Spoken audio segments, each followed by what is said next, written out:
got just what you need right here at Femi Wash Media. Call it the Midas Touch, and you wouldn't be wrong.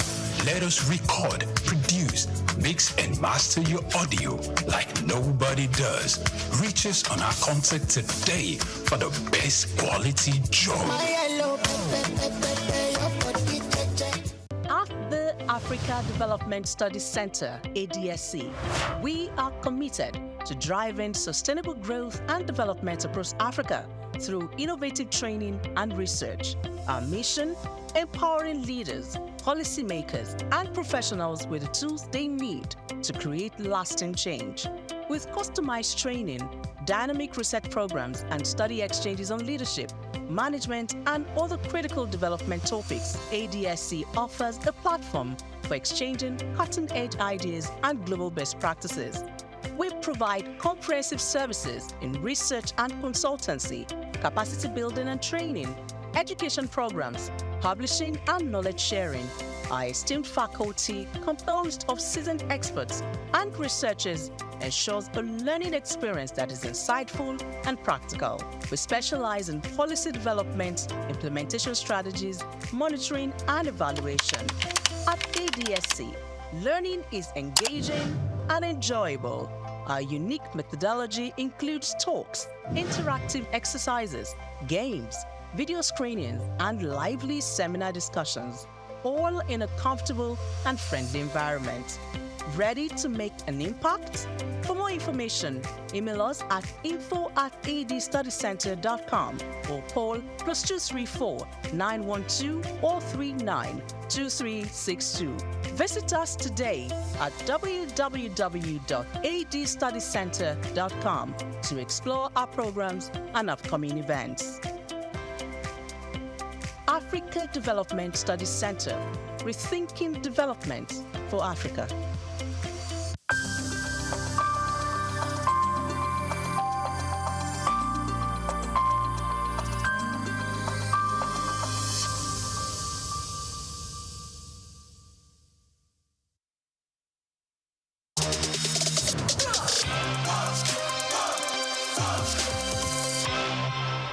I was born on the 16th day of October, 63 years ago.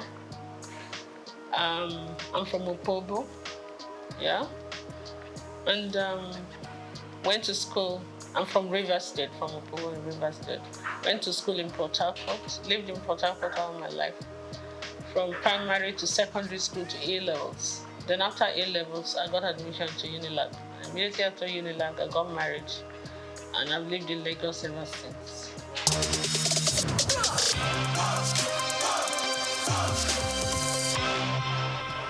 Well, it was fun for us because me and my husband were very young. My husband was 25, I was 21 and all that. But we learned on the job.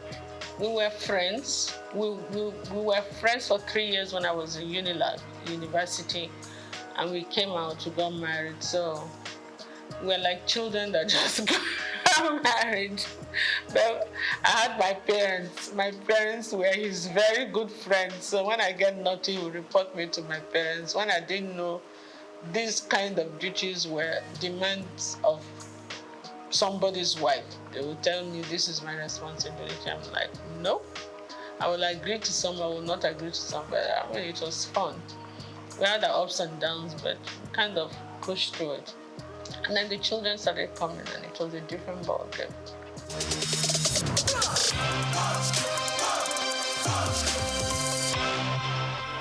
You know, when you come from that kind of family, it's like part of your system. You don't really regard it as anything anymore. But sometimes I get the shock of my life because there was a time my in-laws came to Opobo for one ceremony, and I saw the king. And he gave me a hug and he gave me a pic, and they were like, whoa, the upper Benin won't even shake your hands, you know, as a woman. I'm like, okay. I mean, it's the same family, you understand? So we're used to that. I think we take it for granted. But maybe some other people say, you must call me a princess, you must call me that. I'm not into all those kind of things. I'm not at all, I've never been. So I can't start tomorrow. But yeah, great King Jaja of Opobo, my great-great-grandfather. And my children, when they studied it in school, they went to Corona school.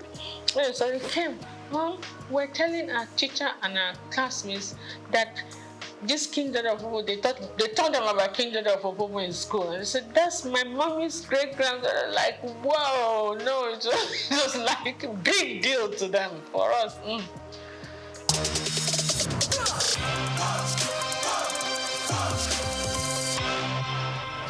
Absolutely, upbringing and my personal choice too, because you could be brought up one way and choose to go another way. You understand?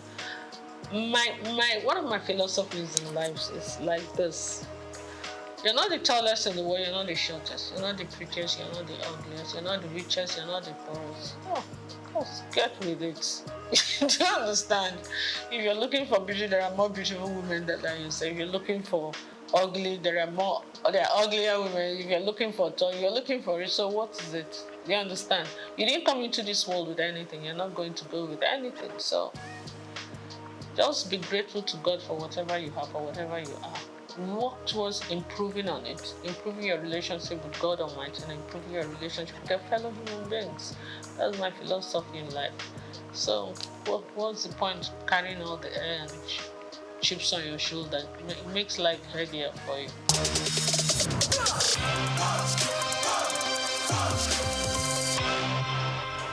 Journey 7 is my favorite number.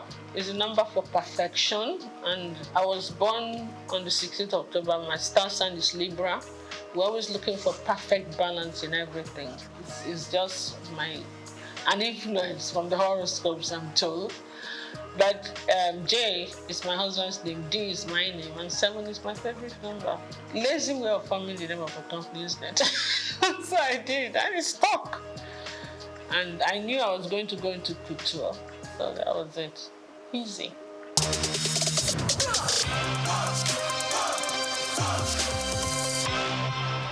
I was a victim of circumstance. I keep saying it. I didn't really come into business to be a fashion designer, to go into fashion, and creativity has always been something that's innate. Okay, even before I started making clothes or doing this, I used to always give designers the styles that I want them to make for me. I didn't have tailors, but when I finished my NYSC at Nigerian Television Authority in Victoria Island, I decided I wasn't going to work there. I wanted to work in a more organized setup. You understand? Because of management traineeship, because I never worked all my life. You know, my parents were very protective. I'm the last girl in the family. They were always very protective. So I said I wanted to work somewhere, and I prayed about it. And I got into Unilever. Then it was called Lever Brothers. And for 5 years, but you know, the intensity of work there became a bit much for me because I was a young mother. I had 2 kids then. Was going on having the 3rd one, so it became a bit time. Sometimes Unilever was one of the biggest. When the international directors come in, we used to be the ones to host them with all the Unilever affiliates. Linters, the advertising agency used to be here, all the Nigerian breweries, USC, you understand, AJC, we're all Unilever group. Sometimes I won't get home until 3 a.m. when we are hosting, and with kids in the house, it can be a bit much. So I'm like, I prayed about it and I decided something has to give. It's either your family, your children will not give them the attention they need then, and they were growing fast, or your job will suffer, and then you will not be happy whichever way. So I decided, you know what, let my priority be my family, and I decided to go back. And I put in my resignation. That was not what I'm fine. When I did, my chairman refused to accept the resignation. So I had to use another way to encourage him to accept it. So I left Unilever. I said, okay, I wasn't the type of person that was suited for being a housewife.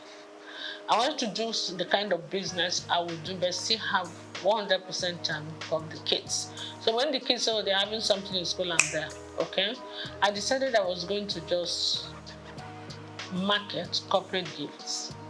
When I was in Unilever, I was the assistant corporate affairs manager in charge of press. So, and being in Unilever at the corporate affairs level, I already knew a lot of companies. So I used that opportunity to get back to those companies and introduce my new business. And in the first year, I actually made more money than my 5-year stint in Unilever. So that was the normal encouragement.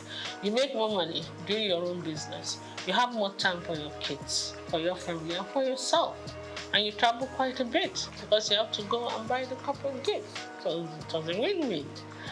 Then, a few years down the line, the president, Olusegun Obasanjo, came in and said they were doing backward integration and they were going to stop the importation of all this corporate gift and a lot of other things.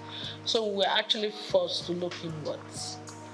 And when we started looking inwards, that's when it hit me that apart from Big, that was being produced by Eleganza, we're not really manufacturing anything in Nigeria apart from textiles and maybe I think Eleganza was doing food flask or something. And which corporate body do you want to give as end of year gift? So what we had to do now, because a lot of my clientele were like Shell, Chevron, I started looking inwards. I said, okay, if I have to do something, I can do beddings, pillowcase trimmings, table covers, table placemat, napkins with fabrics like Ashok and Ade. I can do jute bags, you know. It came to me. So I had to go and buy one machine and employed one tailor. So sometimes they will call me.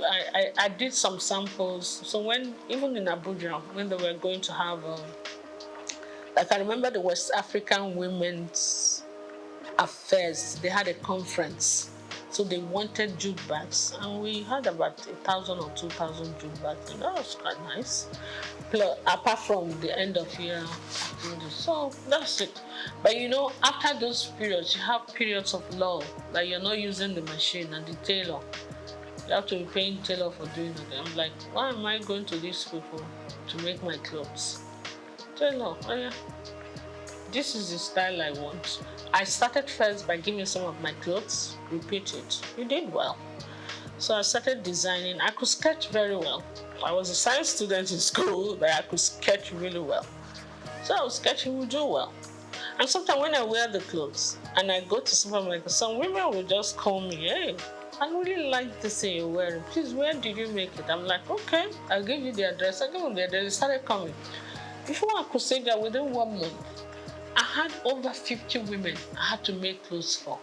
And the one tailor was no longer enough. I had to employ 2 others. That was how we started. From 2 to 4, then I had a whole factory before you could see that. I started making school uniforms, started doing all kinds of things. And then some of the magazines, like Genevieve magazine, looked at me and like, are you sure you make this outfit? I thought you were a broadcaster. I thought you sell. I said, yes, I did. So I did some photo shoot session for her, and I modeled the clothes actually. And whoa, I started getting calls from Paris, from the UK. I did DC Fashion Week, you know. I was just, and they will pay your ticket, pay your hotel, please come and showcase for us. Some will even say, please come and open the show for us. Some say, we want you to close this. I'm like, okay. There are places that I would never have thought of going to, like Burkina Faso. They will back me, the top fashion designers there would, when the Alfadi does this thing once every 4 years. Alfadi in Niger.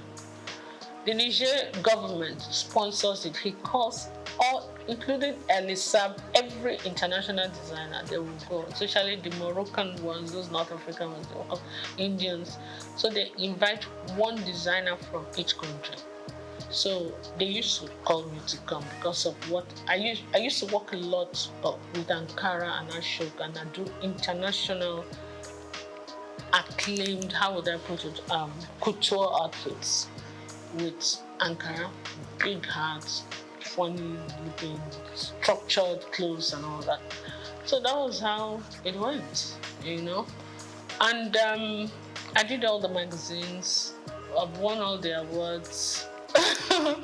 So after a while, you know, I started thinking of concentrating on exports. In the process of doing that, my husband took ill. After 2 years, we lost him. So when I came back home, I gave a lot of things a lot of thought. My kids were still in school. My daughter got married. She was in Australia already. And then my kids, my two boys were still in school. So I said, look, this fashion design group is not going to pay school fees in pounds sterling and dollars. So I said to myself, you know what? Why don't you give the man hours to the industry, the family business that were yielding the most income? That was how I started kind of just saying, you know what, let me just minimize it a bit. My core clients were still coming. So I kept the tailors, my experienced tailors that worked with for years. I kept few of them. And I kind of cut down on that business. I said, you know what, let me just go and face the family business and do this for the people who really know what I'm doing. And word of mouth goes. So I'm still doing that, but my priority is really not that,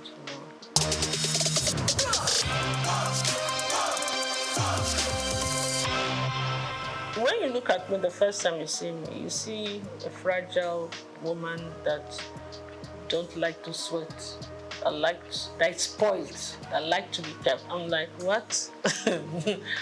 Absolutely not. My husband didn't want me to do anything. He just felt he wanted to spoil me. I said, that's not how to love me at all.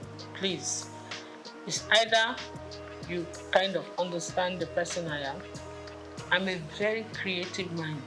This mind has to keep working, or I'll make life miserable for you, What I will advise, even women who are willing to work, you don't even do one job. You must get at least more than 2 streams of income. Otherwise, you will not make ends meet. That is the truth of today's world. You understand? Then those ones that want to be kept, no matter how wealthy your husband is, wealth is not static. Some people start today. When they retire, everything goes downhill. Some people mean well. They love you. They want to take care of you. But nature calls. They part ways. Some marry other women, some leave, some die. You understand? So anything can happen. I will advise them, everybody, try to be as independent as you can, financially independent. I think you actually earn more respect when you do that. And then also, when things don't work out too well for the husband, no matter how rich you are, you don't have to put him through too much stress.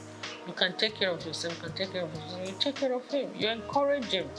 But let him not feel that the world has come to an end.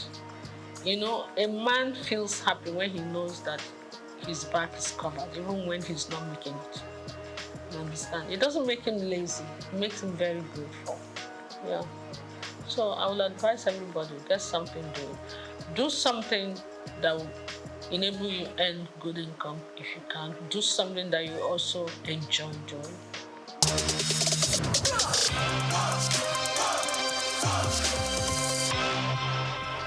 I've always believed in garbage in, garbage out. Yeah? Garbage in is the stress abound.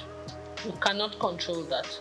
But you can control your attitude towards stress. Stress is the #1 killer and ages of everything in this world.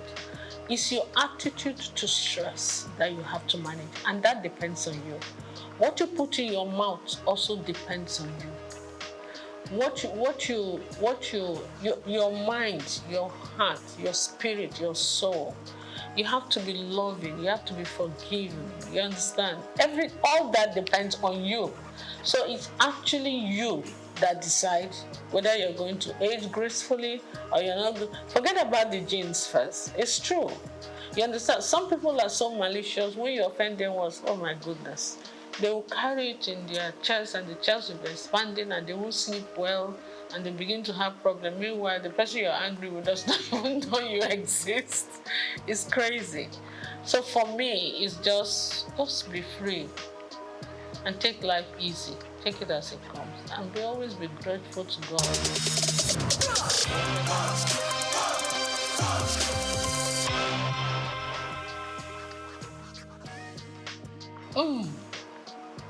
I'm too honest and straightforward.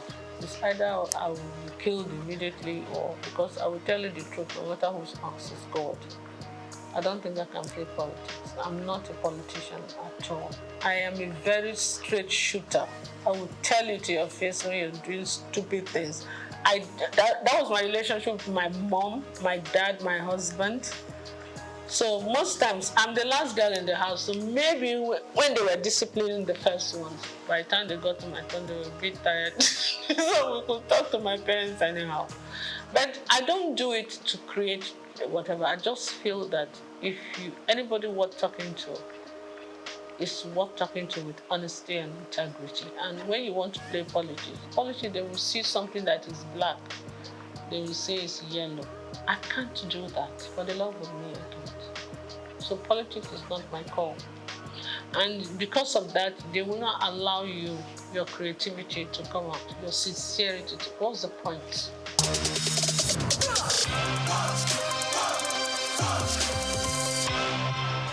Yes. I'm actually planning some kind of, I met some of my old models that are doing very well. And when you deal with a lot of these girls, some of them have traveled with me to Niger. Sometimes they'll tell you, bring 2 of your models. Some of them, we have very good relationship. We're going to do a reunion one of these days. It will be fun.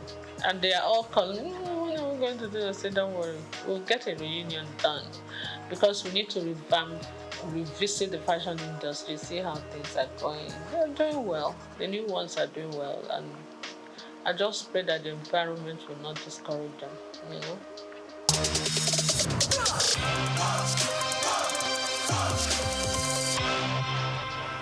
It's not just Nigeria, it's the world. Whatever is happening in Nigeria is what the truth is. A crate of egg in Nigeria is still cheaper than a crate of egg in the US and in the UK, even with the exchange rate.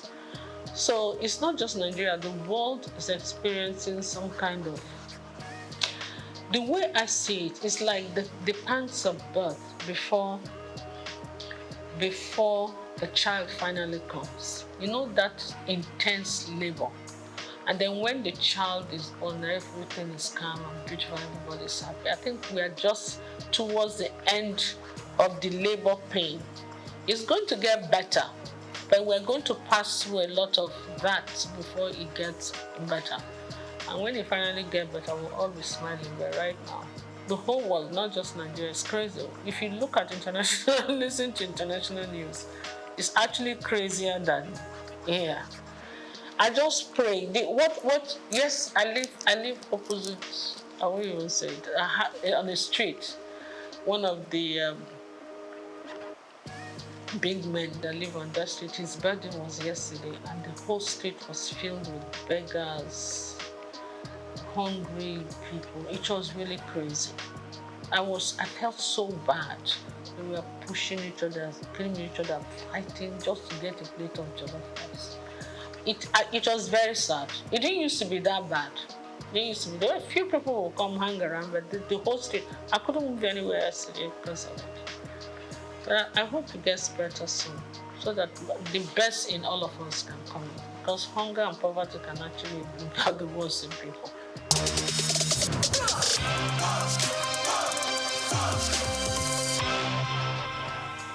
Naturally, yes.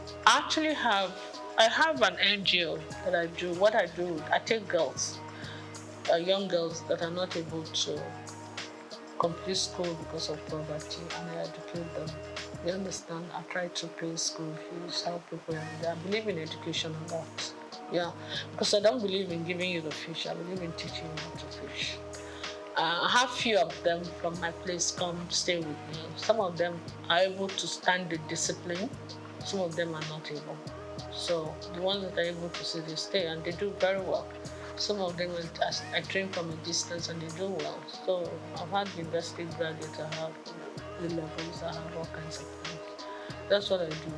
And most people come to me naturally, not because I'm a trained mentor or anything. When you do anything out of love, an act of sincerity of purpose, and because they see you as genuine, they listen to you. You understand? When you mean well, you tell people the honest truth, and It's not easy sometimes, but yes, a kind of mentor.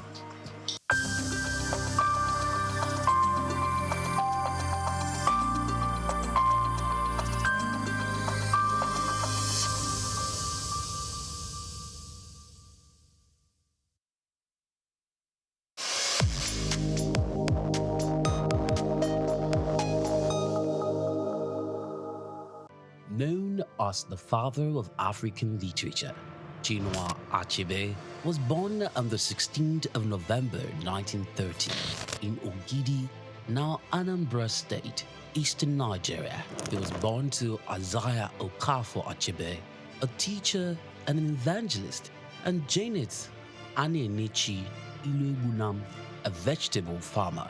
Achebe has reshaped the global understanding of African identity through the power of storytelling. Raised during the twilight of colonial rule, Achebe's education was steeped in both Igbo tradition and the Western values of post-colonial Christianity.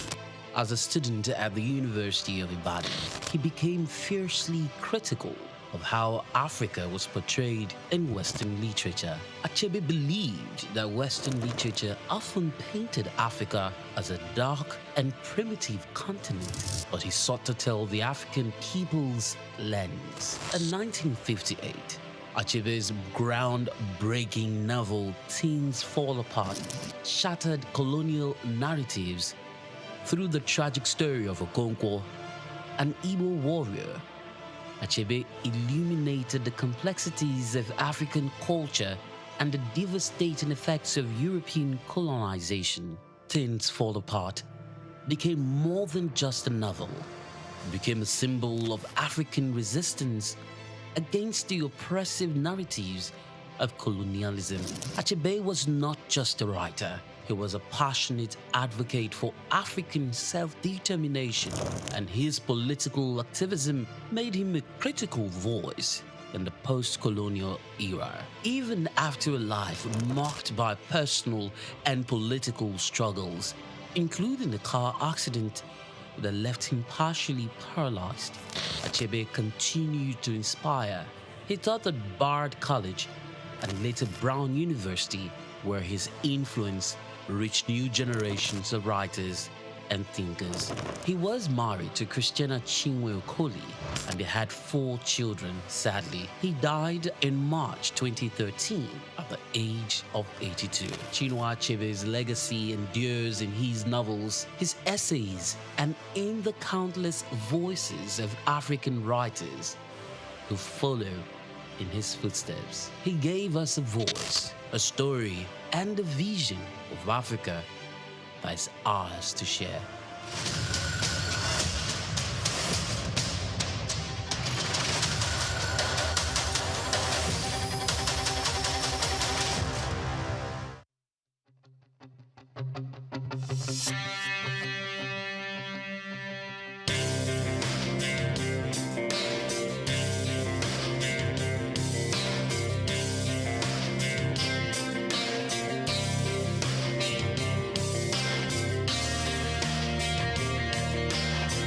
When you visit Lagos for the first time and Google fun or recreational places in the city, at the top of that list will be Freedom Park. Located in Lagos Island on Broad Street, Freedom Park over the years has become home to the Nigerian arts and the culture at large. From annual big shows like the Lagos Theatre Festival, celebration at the Lagos Poetry Festival, to local festivals that celebrate literature, music and arts. Freedom Park is one of the most visited recreational sites in Lagos, for both local and tourist people alike. A place to mingle, unwind, or simply just have fun. Freedom Park, however, hasn't always been a place of fun and games. It has a history that dates to 1861, when Lagos was made a British colony. In 1885, Freedom Park was built as a fortified prison from imported bricks. It was referred to as Her Majesty's Broad Street Prison. Some prominent political prisoners were held in the prison, people such as Herbert Macaulay, Michael Imodu, and Obafemi Awolowo. In 1979, Her Majesty's Broad Street Prison was destroyed, reduced to a dumping ground. It was later rebuilt in the 1990s, celebrated in 2010, Nigeria's 50th Independence Day. Freedom Park still holds a bit of its history within its walls. In the museum, where there are pictures and artifacts. Some of the old prison facilities have been converted into leisure facilities that people visit and enjoy today.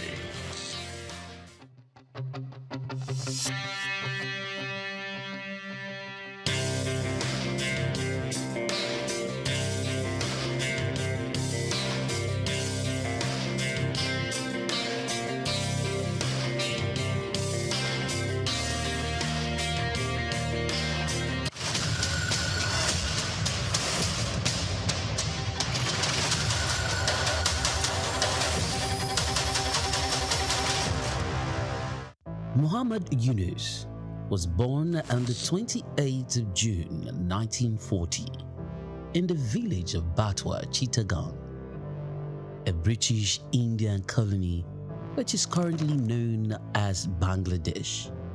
He attended Lama Bazar Primary and Secondary School in his village and passed the matriculation examination into Chittagong Collegiate School, where he ranked 16th out of 39,000 students. After his graduation in 1961, Yunus joined the Bureau of Economics as a research assistant and was later appointed lecturer of economics at the Chittagong College. During that time, he also set up a profitable packaging factory on the side. In 1965, he received a Fulbright scholarship to study in the United States, where he obtained his PhD in economics from the Vanderbilt University Graduate Program in Economic Development. Between 1969 and 1972, after his keen education excellence of apex heights and proportions in the United States, he returned home and was appointed professor of economics at the University of Chittagong. He was eventually appointed onto the board of directors to the United Nations Foundation, where he served for 33 years. When Bangladesh suffered a famine in 1974, Yunus felt he had to do something for the very poor. In his country, he founded the Grameen Bank. His motivation was to create economic and social development for the very poor, giving long-term loans to those who wanted to start small enterprises to pay back when they can. The aim to help was to get many of them out of poverty. For this, he was awarded the Nobel Peace Prize in 2006. Muhammad Yunus is a recipient of numerous international awards for his ideas and endeavors, including the Humanitarian Award in 1993, World Food Prize in 1994, Independence Day Award in 1987, Bangladesh's highest award, the King Hussein Humanitarian Leadership Award in 2000. He was also awarded the Volvo Environment Prize in 2003, Nikkei Asia Prize for Regional Growth in 2004, Franklin D. Roosevelt Freedom Award in 2006, as well as the SOUQ Peace Prize in the same year. All humans are born entrepreneurs, he would always fondly say. His heart showed through his everyday life.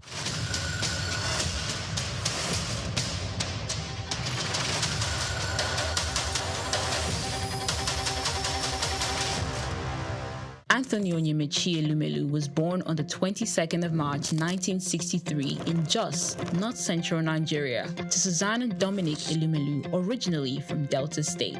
Tony earned a degree in economics from Ambrosely University, where he laid the foundation for his future career, and then furthered his education at the University of Lagos, where he obtained a master's degree in economics.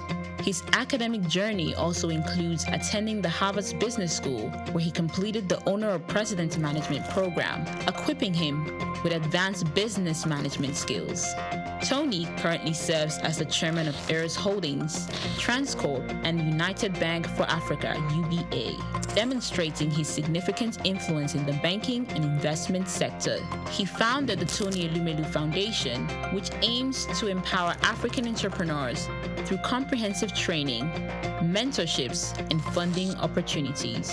In addition to his professional achievements, he's also a family man, married to Dr. Adele Vivian Elumelu, and together they have 7 children. In 2020, his efforts were acknowledged when he was named one of Time's 100 most influential people in the world. Anthony Elumelu's net worth is estimated to be around $700 million, a testament to his successful ventures and strategic investments. Elumelu continues to be a driving force in the business world, advocating for sustainable economic growth and empowering the next generation of African entrepreneurs.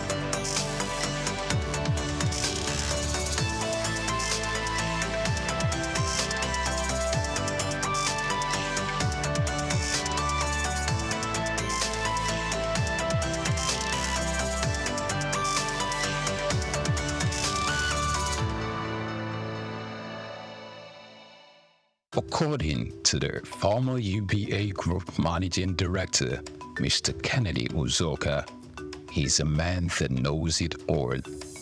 Also, another describe him as an encyclopedia of knowledge.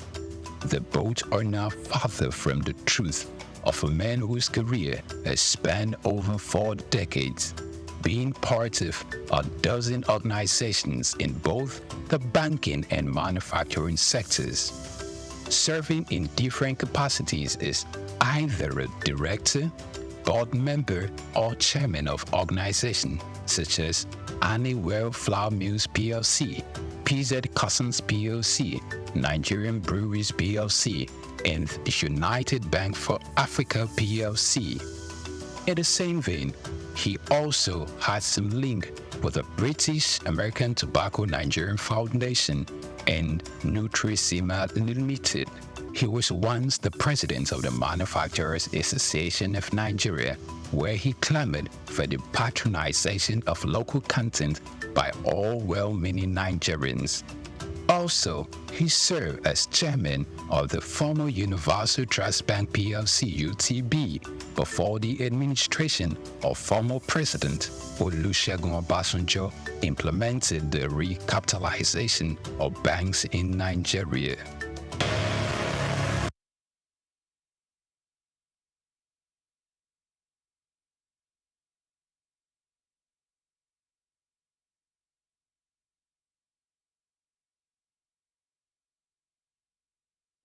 Born Kolawole Babalola Jamodu on February 9, 1944 in Odo Ere, Yagba West local government area of the present Kogi State. Kola Jamodu attended St. Paul's Primary School in City College from 1958 to 1961. Harvard Business School, Boston, Massachusetts, United States of America from 1986 to 1987. His mother was Mrs. Fumi Olabinwonu. Not much was known about his father. At an early age, Kolawole showed an uncanny drive for knowledge and learning, which will form a greater part of his adult life. His rise to fame hasn't been without its peculiar episodes of challenges. He started his career with the United African Company of Nigeria, UACN, in 1962. 3 years later, he moved to Lever Brothers Nigeria Limited, now Unilever Nigeria PLC, and in 1965, where he received many years of experience of over 10 years in production, commerce, and finance. He later joined PZ Customs Group in 1975 as a group accountant. Chief Kolawole Jamodu, for many who work closely with him, is a go-getter, both in the business arena and an exemplary leader in achieving the corporate governance with a litany of portfolios in diverse sectors. He's a trailblazer practically in many areas. He was the first Nigerian to be appointed as Group Finance Director at PZ. In 1980, he was appointed Chairman, PZ Nigeria Limited, then a trading subsidiary of the PZ Group, while still holding his position as a PZ Group Financial Director. In 1987, he became the first Nigerian Deputy Group Chief Executive, and in 1990, he became the first Nigerian Group Chief Executive of PZ Customs. Still in 1990, he was appointed Chairman of PZ Customs PLC, becoming the first Nigerian to combine the positions of a Chairman and Chief Executive. He, in 1999, after he had served in that capacity for many years, meritoriously retired but remained on the PZ Board of Directors as chairman in a non-executive capacity. Known for his strategic touch of class, Take 2, although his first appointment as executive chairman of PZ Customs was interrupted by his appointment as Minister of Industry in 2001, when PZ went through a tumultuous season in 2013, when revenue nosedived and profit hemorrhaged. Kola Jamodu was on every shareholder's lips, underscoring the confidence reposed in his ability to provide effective leadership hitherto wanting for the company at that time. Known for his knack for having the right strategy to grow business in a difficult market. In his capacity as chairman of Nigerian Breweries PLC, Kola Jamodu led the strategic investment and acquisition that have enabled Nigerian breweries seize key markets from competitors, positioning the company to maintain leading market share, moderate operating costs, and grow wealth for shareholders. In 2014, Nigerian Breweries acquired Consolidated Breweries Limited, with which sales revenue grew by 10% in 2015, even as the total brewed market declined. The company saved cost and defended profit drop in 2015. Jamodu also served as chairman of Universal Trust Bank PLC, a director in Ashaka Cement, and a director in Honeywell Flour Mills PLC. And also, he's been a director of United Bank of Africa since 2007. He's a fellow of Chartered Institute of Accounting, Nigeria, fellow of Chartered Institute of Management Accounts, London, and fellow of Chartered Institute of Secretaries. The name Jamodu trumpets loud and clear in Nigeria's boardroom leadership, owing to his dedicated work and great accomplishments in building businesses. Jamodu has only been a seeker of new challenges, set to brave and break new grounds. Our key takeaways from his tenure as minister highlighted the introduction of various innovative backward integration policies that enabled self-sufficiency in the production of goods like cement and other staples. This move led to increased foreign direct investment, job creations, and a major boost to national economy and GDP. Dr. Jamodu, after a hiatus from the private sector, was appointed to numerous board positions with reputable multinational companies in Nigeria. For a start, he was reappointed chairman of United Bank for Africa PLC as a non-executive director in 2007. It's worth of note to say that in 2006, Dr. Jamodo was appointed to the board of Nigerian Breweries PLC as a non-executive director and later moved to become chairman in 2008, where he served 17 years meritoriously, spending 15 of those years as board chairman, and on April 30, 2023, retired as chairman of the organization, leaving a legacy of growth, innovation, and continuous success. Under his watch, the Nigerian breweries grew in leaps and bounds, strengthened its brand presence, and continued to drive positive change in the Nigerian breweries sector. What was achieved during my period was a joint effort, because you can't say a leader if there are no followers. There are committees, and these committees are made of members of mine. Chief Dr. Kola Jamodo is a recipient of several national honors, including Member of the Order of the Federal Republic of Nigeria, MFR, Commander of the Order of the Federal Republic of Nigeria, CFR. Also, he's a recipient of the National Productivity Merit Award, NPMA. Additionally, is a Chartered Global Management Accountant, CGMA, a Fellow of the Chartered Institute of Management, London, and Fellow of the Institute of Chartered Secretaries and Administrators. He is also a Distinguished Fellow of the Institute of Directors, Nigeria. During his 4-year stint at the helms of affairs in the Manufacturers Association of Nigeria, MAN, he served in different capacities like the National Treasurer, Chairman of the Economic Policy Committee, Chairman of the Policy Advocacy Committee, Vice President, and later President from 2010 to 2014.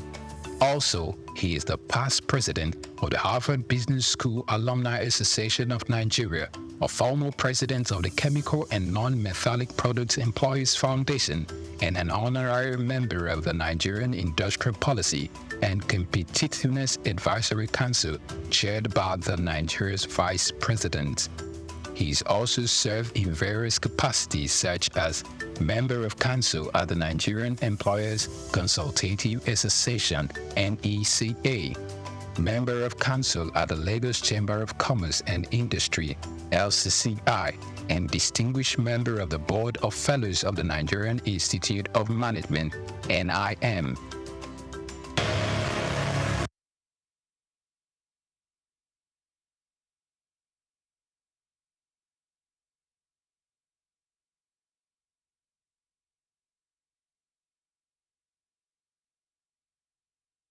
He is an active member of Ikoyi Club 1938, Lagos Island Club, Lagos Metropolitan Club, Lagos Motor Boat Club, Moderates Club, and Lagos Dining Club, some of Nigeria's most prestigious social organizations.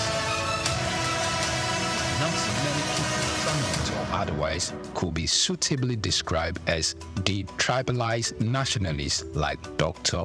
Kola Jamodo, whose great likeness for all and sundry cultures and tongues, coupled with his numerous contributions to the growth and development of various communities nationwide, earned him several chieftaincy titles such as Ashiwaju of Ere Kingdom in Kogi State, Are Apashewa of Ere Land, also in Kogi State, Babalaja of Lagos, Boba Gunwa of Ere Land, Kogi State, Maye Bobajiro of Ibadan Land, Oyo State, Barakoyi of Oshogbo Land, Osun State, Mayegun of Ayetoro, Wede, Kogi State, Fiwajoye of Mulipa, Jebu-Ode, Ogun State, Ikemba one of Oba Nsuka, Ari of Eruku Land, Kwara State. Jamodo is nothing short of a legend.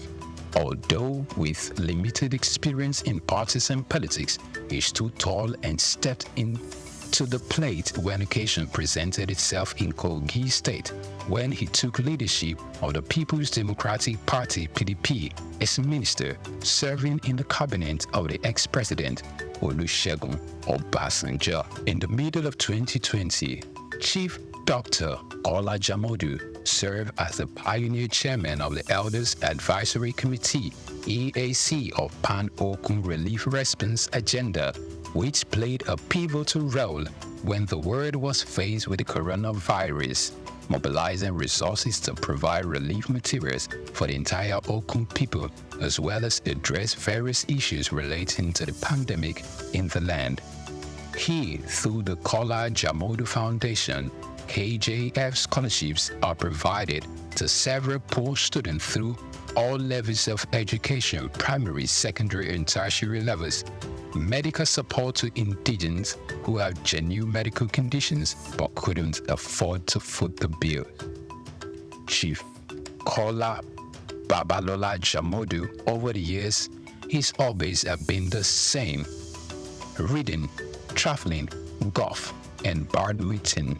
He is married to his sweetheart, Olori Asiwaju of Ere Kingdom, Chief Mrs. Fumilayo Jamodu, and they are blessed with children and grandchildren. Chief Dr. Ola Babalola Jamodu.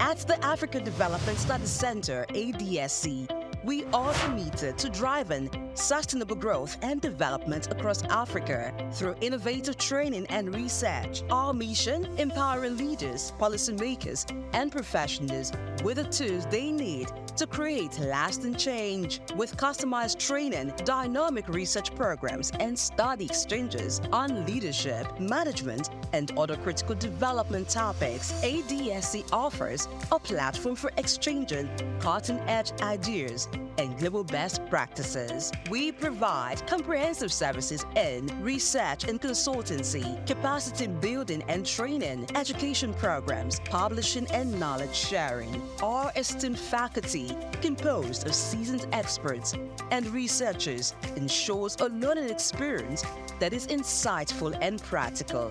We specialize in policy development, implementation strategies, and monitoring and evaluation. At ADSC, learning is engaging and enjoyable. Our unique methodology includes talks, interactive exercises, games, video screenings, and lively seminar discussions, all in a comfortable and friendly environment. For more information, email us at info@adstudiescenter.com or call +234 912 039 2362. Visit our website www.adstudiescenter.com to explore our programs and upcoming events. Africa Development Studies Center, rethinking development for Africa. Afrobeats is a classic overnight success story, except it didn't happen overnight. I'm happy to be here. One of the key things about the Omniverse is that it's designed to go beyond an event and designed to be fully something that people can engage beyond the summit. The point being that